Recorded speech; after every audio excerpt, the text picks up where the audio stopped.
La hausse des taux d'intérêt, la France peut-elle se retrouver en faillite? Quels sont les risques d'une crise monétaire? Est-ce qu'on pourrait arriver à celle subie par la Grèce il y a 15 ans? Les amis, l'heure est grave et dans cette vidéo, j'aimerais vous expliquer pourquoi. Le constat, une montée de la violence un petit peu partout sur le territoire, une inflation record comme on n'a pas eu depuis des dizaines d'années, un climat politique instable, bref. Et si c'était la fin, ou le début de la fin de l'État français, de l'économie française au sens large? Et ça, puisque dans quelques mois maintenant, la France sera à nouveau notée par les organismes de notation financière internationaux. Et cette notation, qui a déjà été baissée au cours du quinquennat d'Emmanuel Macron, si elle était encore une fois abaissée, pourrait avoir le pouvoir de drastiquement accélérer la chute, ou en tout cas les difficultés dans lesquelles on se trouve déjà. Le pourquoi, du comment, c'est ce qu'on va voir dans cette vidéo. C'est parti. Tout d'abord, il faut savoir que la France, à l'échelle du pays, c'est en fait ni plus ni moins qu'une grosse entreprise. Et comme n'importe quelle entreprise, elle va avoir des recettes, un flux d'argent positif qui arrive dans ses caisses, et tout un tas de dépenses qui peuvent permettre de payer les salaires de ses fonctionnaires, de payer les différentes aides sociales qu'elle va donner, pour ce qui est le cas de la France. Et le résultat, on va dire, pour savoir si cette entreprise rapporte ou ne rapporte pas d'argent, c'est la différence entre ce qui rentre et ce qui sort, l'actif et le passif d'un bilan financier. Et en réalité, peu de gens le savent, mais tout ce qui rentre et ce qui sort de la caisse au niveau de l'État français est tout à fait donné sur Internet de manière publique et il est possible d'analyser l'ensemble de toutes ces données afin d'avoir une vision plus ou moins précise des choses. Alors rentrons un petit peu plus dans le détail de tout ce que la France dépense et en numéro 1 de très loin, sans surprise, c'est bien évidemment la protection sociale. Ici on ne parle pas du cadre de la santé mais bien de la protection sociale au sens large qui va comprendre le chômage, tout ce qui est les aides sociales à l'enfance, le RSA, etc. Et le graphique est sans équivoque, c'est vraiment le plus gros poste de dépenses de l'État français. C'est ce dans quoi cette entreprise, cette grosse machine investit le plus d'argent et comme vous pouvez le voir sur le graphique, de très loin. En deuxième place, on aura la santé qui, comme tout le monde le sait, ça fait des années maintenant qu'on n'a pas voté un budget de sécurité sociale qui soit dans le sens positif et c'est pas un hasard si on retrouve cette dépense au deuxième poste de toutes les dépenses qu'effectue l'État français. En troisième, on aura les services généraux des administrations publiques, que ce soit les profs, les crèches et l'ensemble de tous les fonctionnaires au niveau étatique qui vont fonctionner les routes, les employés communaux, bref tout ce qui concerne le domaine public au sens large et l'ensemble des personnes qui y travaillent. Et enfin en troisième poste, on aura les différentes affaires économiques, les investissements que la France va faire, les prêts qu'elle va garantir par exemple et tout ce qui a trait à cette sphère-là de l'économie à l'échelle de l'État. On aura ensuite l'enseignement, puis la défense, puis l'ordre et la sécurité publique, tels que la police, de manière plus ou moins égale en sachant qu'on a 3 chefs de file comme vous venez de le voir. Au niveau maintenant des recettes, ici on est sur un schéma qui est complètement différent puisque les principales recettes de l'État français sont bien sûr, comme vous pouvez le voir, les cotisations sociales nettes. Les charges que votre employeur va payer sur vous, et en général, grosso modo, quand il vous paye 2000 € par mois, ça coûte 4000 € à l'entreprise, et bien ces 2000 € d'État représentent la principale source de recettes pour l'État français aujourd'hui, juste devant ce qu'on appelle l'impôt sur la production et les importations, à savoir l'impôt sur les entreprises, qu'on appelle l'IS communément, mais également la TVA qui fait partie des plus grosses recettes pour l'État. Viendra ensuite l'impôt sur le revenu et l'impôt sur le patrimoine, tel que l'IFI, l'impôt sur la fortune immobilière. Et enfin, les recettes de production qui sont beaucoup plus légères. Et on voit d'ailleurs ici tout de suite une grande fragilité du système. Le bilan de tout ça, c'est bien évidemment un déficit depuis plus de 25 ans maintenant. C'est-à-dire, oui, que depuis plus de 25 ans, l'entreprise que représente l'État français n'a jamais fini une année sans être à découvert. Et ce découvert cumulé au fur et à mesure des années représente aujourd'hui une dette de 3000 milliards d'euros. Alors oui, ça peut vous paraître paradoxal quand votre banquier vous indique que parce que vous êtes à moins 25 € sur votre compte bancaire, ça va vous faire des agios et que c'est problématique, etc. Mais oui, si l'État français pouvait être fiché Banque de France, il le serait depuis bien longtemps. Alors avoir des dettes, c'est bien puisque n'importe quelle entreprise va se construire avec des dettes, que ce soit pour faire de la croissance, que ce soit pour emprunter, pour faire du patrimoine immobilier, c'est le sujet de cette chaîne YouTube. Tout ça à condition, bien sûr, que ce soit des bonnes dettes. Et des bonnes dettes, grosso modo, on peut les récapituler par 4 critères principaux. Critère numéro 1, il faut que ce soit proportionnel à ce qu'on produit. Une entreprise qui fait 1 million d'euros de chiffre d'affaires et 200 000 € de bénéfices, qui irait emprunter 4 millions d'euros pour faire de la croissance externe, eh bien on pourra dire que cette dette est complètement disproportionnée de sa production, puisqu'elle est beaucoup plus importante que ce que l'entreprise va générer comme chiffre d'affaires. Deuxièmement, il faut que la dette, elle soit cohérente avec l'actif disponible. Pour reprendre notre sujet de l'immobilier, si vous souhaitez emprunter 500 000 euros alors que vous, de votre côté, vous avez 0 euros de patrimoine et donc votre dette, en fin de compte, elle vaut 0 en dehors des revenus que vous allez gagner en tant que salarié tous les mois, et bien dans la grande majorité des cas, si vous ne me croyez pas, faites l'expérience, on vous dira non, que ce n'est pas possible d'emprunter une telle somme, tout simplement parce que la valeur de garantie derrière, la valeur de votre dette n'est pas assez grosse pour qu'on puisse y mettre un si gros risque. Troisième critère qui définit une bonne dette, c'est une dette qui va s'établir avec un plan de remboursement qui est défini à l'avance, en amont de la contraction de la dette, et c'est la raison pour laquelle quand vous allez contracter un crédit dans une banque, soit pour acheter votre maison ou un appartement pour faire du locatif, on vous demandera bien évidemment comment vous allez faire pour payer la dette, l'argent qu'on va vous prêter, le rembourser petit à petit, soit via votre salaire, soit via les loyers de vos locataires si c'est du locatif. Mais dans tous les cas, un banquier vous prêtera de l'argent à la condition indispensable qu'il sache et qu'il ait compris exactement comment vous allez faire pour le rembourser. Et enfin, quatrième critère, peut-être l'un des plus importants, qui définit qu'une dette est une bonne dette, une durée définie dans le temps. Quand on emprunte de l'argent dans une banque, on le fait sur 2 ans, sur 3 ans, sur 5 ans, sur 7 ans, sur 10 ans, sur 15 ans, sur 20 ans. Mais dans tous les cas, au bout d'un moment, la banque qui vous prête de l'argent a l'assurance qu'à telle date, vous lui aurez intégralement remboursé la somme qu'elle vous aura confiée. Alors si on fait la synthèse un petit peu de l'État français, on va dire que on n'est pas vraiment sur une dette qui soit très saine. Pour ce qui est du critère numéro 1, mettre en balance le montant de la dette par rapport à ce qu'on est capable de produire, eh bien en fait la production à l'échelle de l'État français, c'est ce qu'on appelle le PIB, le produit intérieur brut, et on peut notamment en faire une réduction via le PIB par habitant, c'est-à-dire ce que produit en moyenne chaque habitant français en termes de valeur monétaire chaque année. Et là, le bas blesse malheureusement les amis, puisque la France aujourd'hui, à l'heure où je vous parle, est à la 39e place en termes de PIB par habitant dans le monde, et même si oui, il s'agit des plus grands pays du monde en termes d'amplitude économique, ce qu'il est capable de produire aujourd'hui n'est même pas dans le top 30 au niveau international. On retrouve devant elle des États comme la Suède, comme l'Allemagne, comme Taïwan, comme les Émirats Arabes Unis, le Koweït, la Norvège, l'Irlande, Singapour, le Luxembourg, Monaco, le Qatar et en tête de liste tout en haut, le Liechtenstein. Ce qui veut dire en fait qu'un Français moyen produit de moins en moins de valeur, et ce alors qu'il a de plus en plus de dettes sur la tête si on estime que la dette de l'État français, c'est la dette des Français. Maintenant, pour ce qui est de notre deuxième critère, que la dette soit cohérente face à l'actif que possède l'entreprise ou l'individu en question. De ce côté-là, et pour ne rien vous cacher, c'est grâce à ça qu'on a continué à prêter de l'argent aux Français et à l'État français, puisque le patrimoine de l'État et des Français, il est colossal. 20 000 milliards de dollars au total, composés d'actifs immobiliers pour la majeure partie, mais également de plusieurs milliers de dollars de liquidités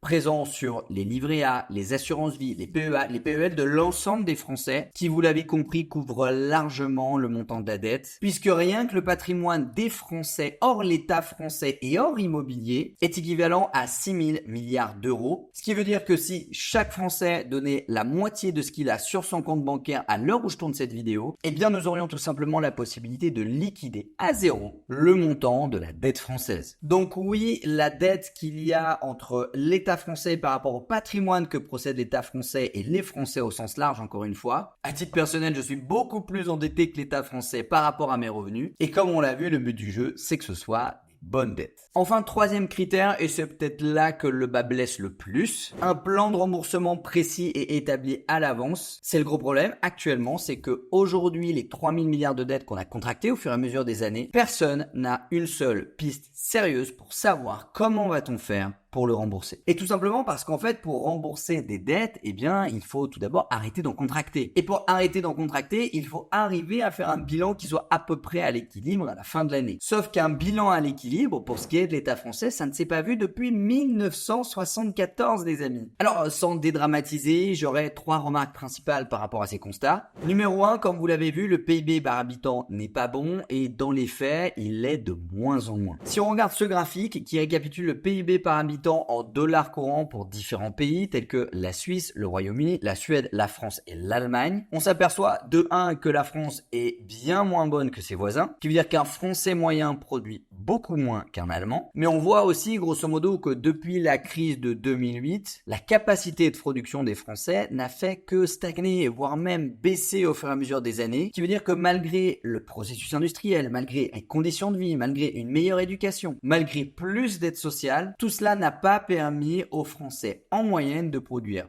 plus de valeur. À l'intérieur de valeur, bien évidemment, je regroupe le travail, les œuvres d'art, l'industrie, la production technologique, etc., etc. Et ça, c'est un vrai problème parce que pour payer une dette, pour qu'une entreprise arrive à payer ses dettes, il faut bien évidemment qu'elle augmente son chiffre d'affaires. Et comme vous l'avez vu, les recettes de l'État français sont directement liées à ce que produisent les Français. Entre la TVA, l'impôt sur le revenu, l'impôt sur les sociétés, l'impôt sur le patrimoine, si aujourd'hui tous les Français s'arrêtent de bosser, eh bien l'État n'a quasiment plus aucune recette. Et ça, c'est un vrai problème puisque ce qui veut dire que les deux sont liés. Plus les Français, que ce soit vous ou moi, on produira de valeur, plus on fera augmenter le PIB par habitant et plus mécaniquement, puisque les recettes françaises sont un prélèvement de ce qui est produit par les Français, eh bien, vont augmenter vers la hausse. Et tout cela peut aller très très vite en fin de compte et nous remettre dans une balance positive. Mais pour tout ça, vous l'avez compris, nous sommes contraints de faire un effort collectif. Sans effort collectif de la part de l'ensemble des Français, il ne sera pas possible de redresser la barre. On ne pourra pas retomber sur un bilan positif. Il faudra mécaniquement augmenter les recettes et il faut donc que tout le monde collectivement gagne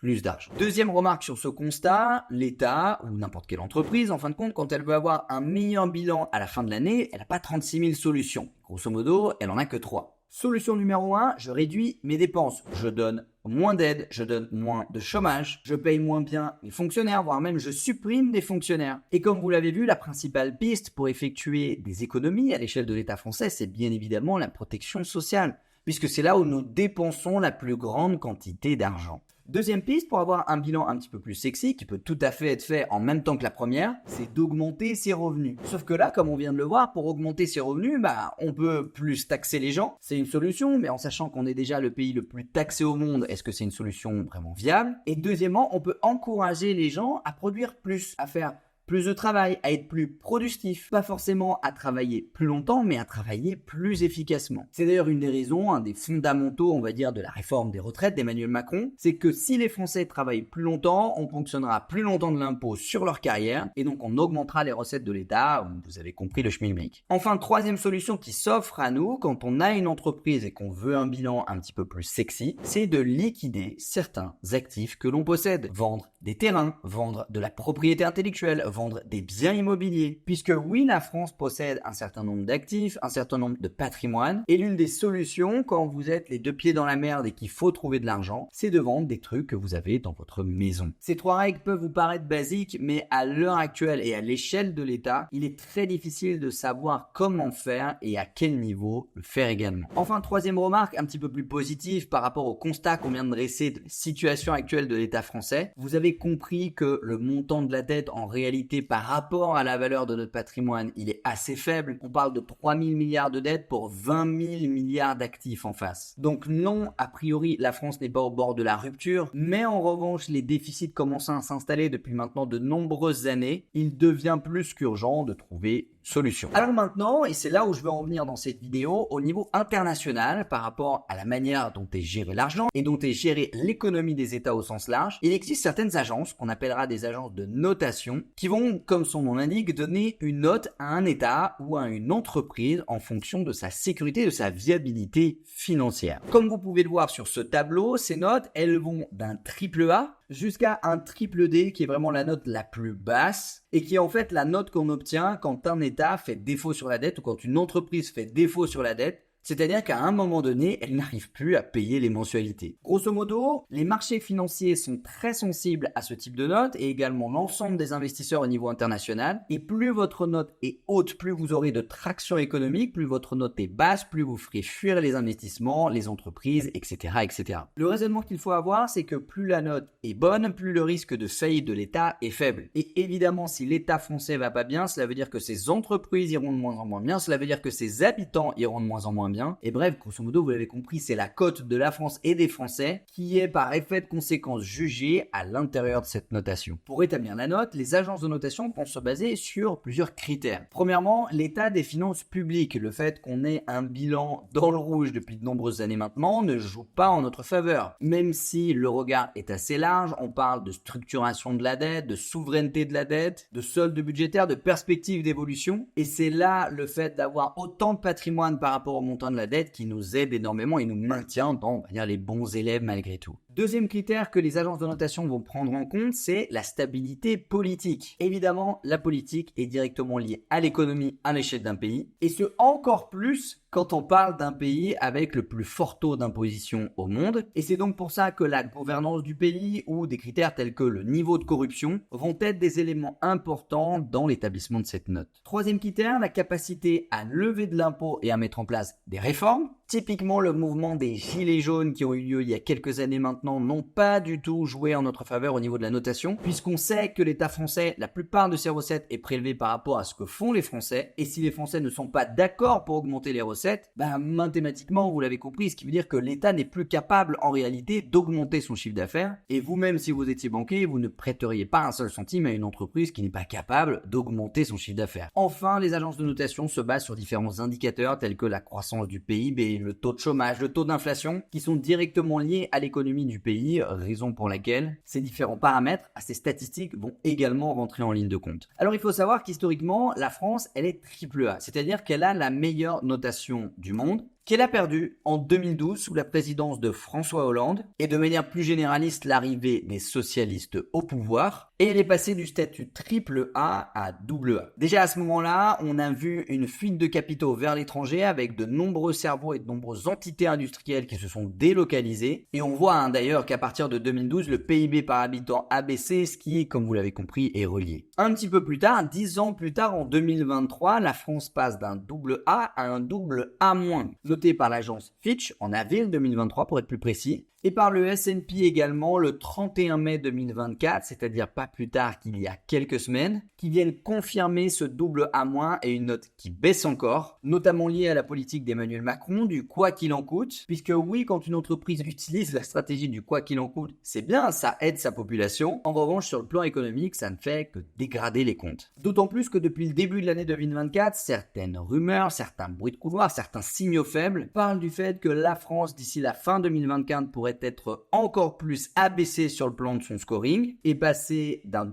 AA à un simple A, décision qui aurait des conséquences très négatives pour l'ensemble des Français. Alors maintenant, qu'en est-il de nos voisins européens? De ce côté-là, on peut dire qu'on s'en sort pas trop mal, on n'est pas dans les meilleurs de la classe, on n'est pas dans les moins bons non plus. On voit que parmi les meilleurs, on a les pays nordiques, la Finlande, la Suède, le Danemark, l'Allemagne et même l'Angleterre. Et on voit que derrière nous, on va avoir des pays tels que le Portugal, l'Espagne ou encore la Roumanie. Et bien sûr la Grèce qui fait partie des pays les moins bien notés de l'Europe, d'où la faillite comme vous l'avez connu il y a quelques années maintenant. Vous allez dire, ok Tim, c'est bien, ces notes, c'est chouette, ça nous permet d'évaluer, mais concrètement, quelles sont les conséquences pour nous en tant que Français? Alors la première, c'est l'augmentation du coût de la dette. Quand vous prêtez de l'argent à quelqu'un, à une entreprise, une entité ou un pays, et que le risque que cette personne ne rende pas l'argent, comment est-ce que vous faites pour compenser ce risque? Eh bien, vous prenez plus de frais. Et des frais, dans le jargon de l'emprunt, c'est ce qu'on appelle des intérêts. Et donc les agences de notation ont une relation quasi immédiate avec le taux d'intérêt appliqué par les banques centrales aux différents pays. Plus votre pays est bien noté, plus vous avez la possibilité d'emprunter de l'argent à un taux faible.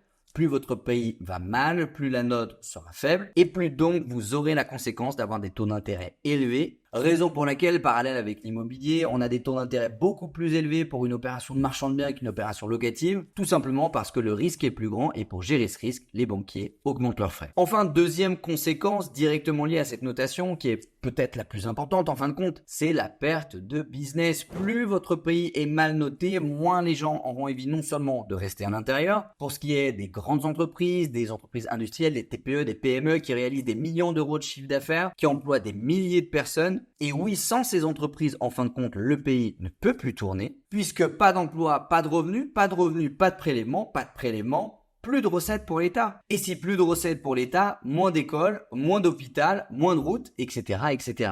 Donc ça peut peut-être vous paraître lointain, ce genre de vidéo, comme ça on parle de notions économiques, etc. Mais en réalité, ça nous concerne tous, aussi bien vous que moi, et il paraissait important de faire un petit point de précision sur ces différents types de notation. Alors en conclusion, j'aurais 3 points essentiels pour vous à retenir. Point numéro 1, non, la France n'est pas dans un état de faillite économique, même si elle en prend le chemin petit à petit. Actuellement, vous l'avez compris, les réserves de la France sont beaucoup plus importantes que la dette. Encore faut-il arriver à mobiliser ces réserves, ce qui n'est pas faisable aujourd'hui. Mais dans les faits, la France possède beaucoup plus sur ses comptes bancaires que ce qu'elle doit. Deuxième point à retenir, le vrai problème auquel on fait face en ce moment. Nous n'avons aucune idée concrète à l'heure actuelle de comment avoir un bilan positif, aucune piste sérieuse. Pourquoi pas, mais nous sommes déjà le pays le plus taxé du monde. Baisser les dépenses, difficile à faire alors que les hôpitaux manquent de médecins et d'infirmières, que les écoles manquent de profs, que l'administration publique manque de personnel pour maintenir une justice équitable entre tous. Et enfin, troisième solution, céder les actifs, oui, pourquoi pas, mais complètement anticulturel par rapport à notre façon de penser. Enfin, troisième point, et peut-être le plus important à retenir de cette vidéo, le vrai danger qui nous guette actuellement, les amis, c'est la baisse des recettes. Il faut savoir que dans les 100% de PIB qui sont produits en France, 7,5% de ce PIB vient du tourisme. Mais si on a moins de sécurité, si on a plus de manifestations, si on a des poubelles dans la rue et que les touristes ne viennent plus en France parce que trop instable, parce que trop dangereux, etc., eh bien c'est une tranche importante du PIB qui sera impactée et c'est l'un des vrais dangers, des vrais enjeux du moment. Deuxièmement, l'immobilier qui représente 11% du PIB de la France à l'heure actuelle. Et on voit qu'il ne va pas bien dans tous les secteurs avec les différentes faillites de promoteurs immobiliers, la baisse d'obtention des permis de construire, les taux d'intérêt qui augmentent et donc moins de gens qui accèdent à la propriété. En fait, si ces secteurs clés de notre économie lâchent, ça va devenir de plus en plus compliqué et ça pourrait avoir un retentissement quasi systémique sur le reste de l'économie et provoquer un traumatisme en chaîne à l'ensemble des corps de l'État. Voilà pour ce petit point d'actualité. Dites-moi dans les commentaires si vous aimez ce genre de vidéo. Je tâcherai de vous en faire plus. N'hésitez pas à vous abonner, à liker la vidéo. Ça montrera à YouTube qu'elle est de bonne qualité. Je vous en remercie énormément. Je vous dis à bientôt. C'était Tim. Ciao.